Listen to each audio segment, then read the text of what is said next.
Barangay Ginebra na yung kaharap ninyo. Barangay Ginebra na. So, first time, I think Team Ata, this one. This is the first time. Alam mo naman natin na yung Ginebra, grabe yung ano eh. Lalo na yung fans nila. So, yun na.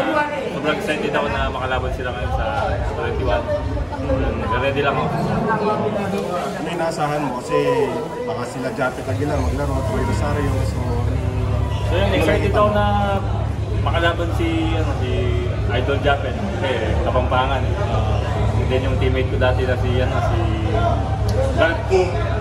Barrientos. Sa gila si Barrientos. So yun, sobrang excited ako na makalaban sila. May konti pang gigi or motivation actually dahil nga si Coach ng Gilas. Siyempre, maraming Grand Slam champion din siya. Siguro ano lang, ready lang ako din yun. Ready ko lang sa sarili ko.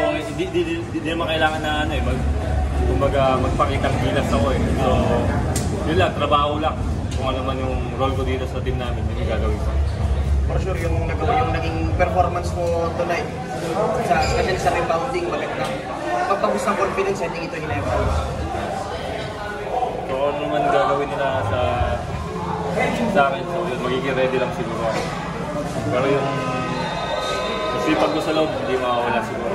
Binigyan talaga akong chance kasi sa third party, parang ano eh. Ganda ng pukol ni Brian Santos. Kaya nung papasok sana ako, nakasok ka ng 3 points. Kasi upo ka muna, ready na naman ako, ready. So yun, ready lang ako. Kung ugutin man ako,